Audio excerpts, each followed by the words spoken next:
We continue to talk about the purported planned national shutdown for tomorrow and its potential impact. For more on this, we're joined by the Black Business Council CEO, Nosiviwe Mapisa-Nqakula, South African Police Union spokesperson, Nosiviwe, and Right to Know protests, Busisiwe Zasekhaya. To be a part of the conversation tonight, you can WhatsApp your questions and your comments to 072-110-5584, or you can tweet us at Newzroom 405. Do you have faith in government to do and to act as they should? Do they think they have the capacity to do so?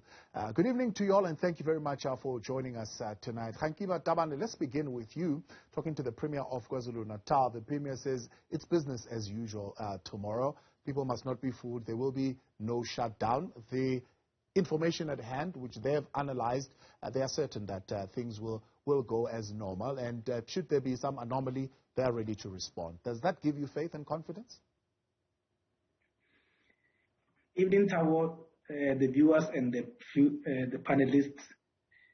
There's a right to, for example, to protest enshrined in the Constitution, but also there's a obligation that goes with it, and we were expecting the law enforcement agencies to do their work, and we hope that they've learned from history, and the reorganization and reshuffling and moving the defense ministry into the presidency, we hope they'll be better coordinated because the country cannot afford another protest and looting. Most of the black and small businesses are still trying to go back where they were before the riots, and we cannot necessarily afford that. So we're hoping that the government will do better this time, and they'll stop this and nip it in the bud before it starts. One of the difficult things, Hanke, one would say, from the previous unrest we saw in July was the fact that this didn't become just an isolated protest thing that happened with one grouping. For example, it became a provincial thing where when the sudden looting erupted, it was erupting throughout the province, and much to the unreadiness of our security forces to respond. Even in Gauteng, the same thing. It did not actually get to the point of spanning nationally, but just in those two provinces, because it was not located in one grouping, but it was rather province-wide, it became a little bit of a challenge. You have a sense that we've got the capacity to can respond at that level? Yes, you remember last time what happened, they started by banning trucks, and then government didn't do anything. And then the next thing was to close the N3. And then for us, they should have stopped it that time. So once the banning of the truck started, that's where all the law enforcement agencies, including calling the soldiers, should have happened. Because once you let something to go on and on, even those ones who've got no intentions to join, they then feel like, maybe let me go and take my chances. But if people see that something has been done, people are getting arrested, people are being dealt decisively, people will stop. So we really hope the government has learned from the history. We cannot afford what has actually happened in the last few months. Busisiwe, officials are reporting inflammatory messages on various social media platforms advocating for violence. As far as right to protest is concerned, do you draw a distinction between that type of messaging and the enshrined right of people to raise their grievances through protests? Is there a fundamental difference, and how do you respond to it? As my colleague pointed out, we all have the right to protest afforded to us by the Constitution of South Africa. But we also have a responsibility as protesters. So the problem with taking part in events such as the shutdown is that there are elements of criminality, and people need to be aware of the very personal cost that comes with taking part in these shutdowns. We saw, with the last sort of unrest, what happened. People were arrested, many were stranded with no legal assistance. So people need to be aware of the very personal cost of taking part in blatant acts of criminality.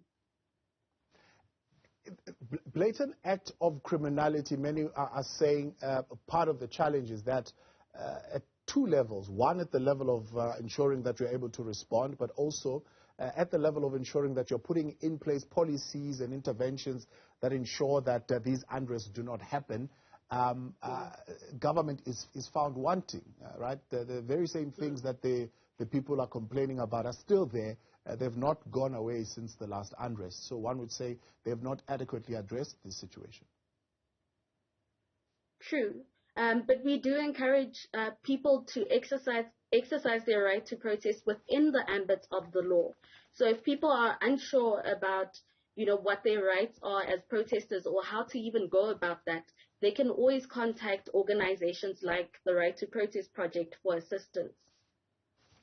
And Nosiviwe, there are reports of South African policing forums or community policing forums that have now stood up and talking to the Premier. They are also sending their messages out there saying they are going to be standing against whatever possibility of a shutdown campaign. I mean, how does this complicate the work of the police? Butabo, thank you for giving us this opportunity. Remember, CPFs, they are there to work hand in hand with the police, not to work by themselves. And at any time, if CPF has to come into play and assist the police, we don't see anything wrong with it. But the issue we have is that most of the CPFs, they've been politicized, where you find that, they are aligned or they are pushing a specific political agenda, which is not what we are condoning. But we also find a comfort when we had the National Commissioner saying that they are ready, but it is not for us to really tell whether they are ready or not, because he's the Commander-in-Chief in terms of operations. He knows what is it that they have in place. But we have a concern with Thabo in terms of where something like this may be planned, and it is not something that just came out of the blue. Clearly, behind closed doors, there were people who met and they really planned this thing. It was orchestrated for it to go to the social media. It takes us back to the issue of our intelligence, where we are saying that our expectation as SAPU, it would be that crime intelligence should indeed pick up all of these issues, even during the planning stage, not only to have the police be reactive when everything is out there in the social media, where everybody there is this panic now, where the inhabitants of the Republic are panicking. They don't know indeed whether this thing is true, is it going to happen, and stuff like that. So it boils back to the issue of maybe sometimes we happen to have a situation where panic is caused unnecessarily so. But if our intelligence was indeed led, and it was indeed operational in terms of the way it's supposed to be, we would be indeed be able to be proactive. And if anything has been done inappropriately, the police would be able to attend it in accordance. If there are people who have to be arrested prior to that, if they're inciting violence and stuff like that, the police could be able to be proactive instead of being reactive. So those are some of the issues that we are dealing with, and we find the police are faced with. And there is also one issue that just disturbed us as an organization, whereby the operational plans of the police in terms of this purported shutdown of tomorrow, where the operational plans are released within the social media and so on. Remember, those information like that is supposed to be kept private. Now, if indeed there are those who are planning to disrupt the country, already they know the plans of the police. And it boils back to the issue of our intelligence, that our intelligence is not led, because anyone can do as they please. And indeed, it really has a serious indictment on our intelligence, and our members are at risk because their lives out there, it is known that if maybe Nosiviwe Gwarube will be posted here and there, already those they know where would our police officials be posted, and that is not supposed to happen. Very, very important information, Lisiba, there that you're raising. And when we come back, we want to talk about that particular concern of some information really being directed at disarming the police officers themselves, and maybe in some instances taking these to police stations. But I'll get you to respond to that in a moment. Khankima Dawan and Lisiba Tobahale and Busisiwe Zasekaya with us tonight. Let's get to your views on Twitter, on WhatsApp, 072-110-5584. Do you have faith in government's ability to function as it should? This as threats of a possible shutdown are doing the rounds on social media. We're back in a moment. Welcome back live with us on In Focus tonight. The conversation, of course, on the threatened possible shutdown tomorrow. Khanki Matabane, Lisiba Tobahale, as well as Busisiwe Zasekaya with us tonight. Khanki, what lessons have we learned from the unrest in July, if any, on the side of business, but also on the side of our security apparatus? I think what we have learned previously is that the crime intelligence was not proactive, and I suspect that they did not take the threats very serious until it was too late. And then from business people point of view, I think business people thought that being in the malls, for example, was very safe. Hence, many people did not even take Sasria insurance for riots and so on.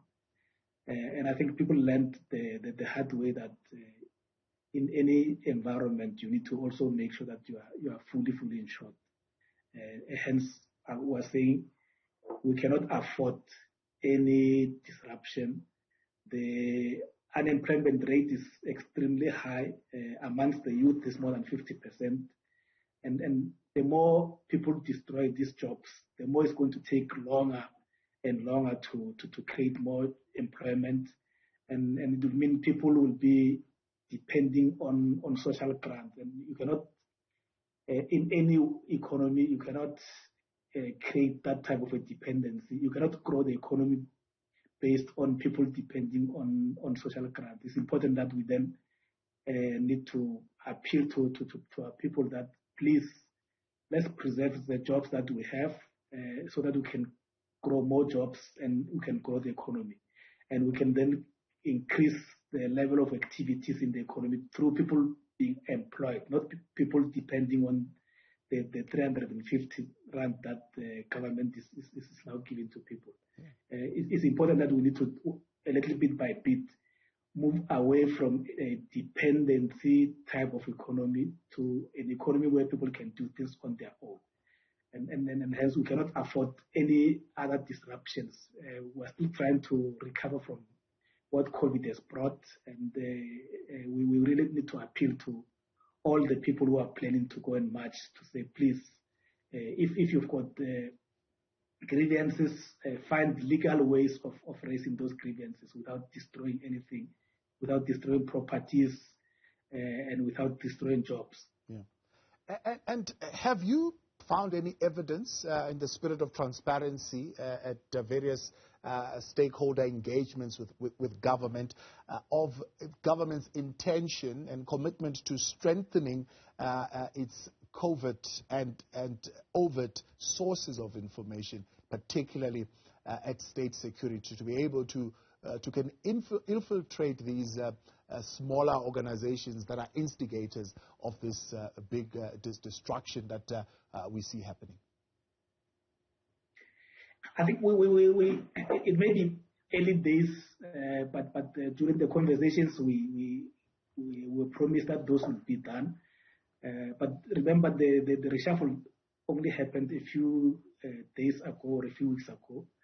So we're hoping that by the president moving intelligence to his office, he'll be able to strengthen the office, because in all conversations we've been having with government, there's a realization and acceptance that the intelligence capacity in government has been hollowed.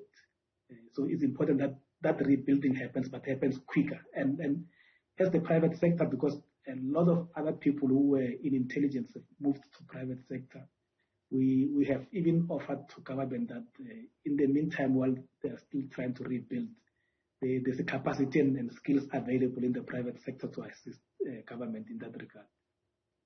And are they open to that? I'll tell you why, because, I mean, if you listen to Lisiba saying, I mean, we're not sure of also the veracity of this content that is on social media, but we have seen some police operational plans being purported to be released on social media. And one would say, if such information can be leaked in such a manner, that would mean there is still this disconnect that is happening within the South African police service, and there are these divisions that clearly exist there where there are quarters that would want to leak such information.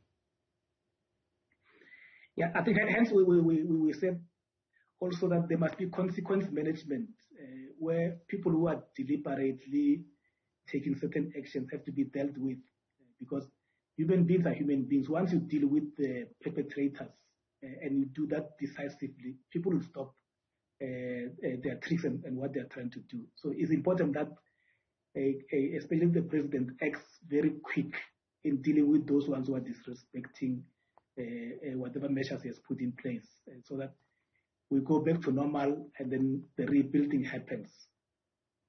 Now, Lisiba, I mean, what do you do then when you hear as police officers that part of this protest is targeting police officers, state institutions, and national key points, when there are some amongst you who are leaking information to would-be perpetrators of this looting and rioting and violence? Mutabo, from our side, as we said earlier, the role of crime intelligence, it comes into play.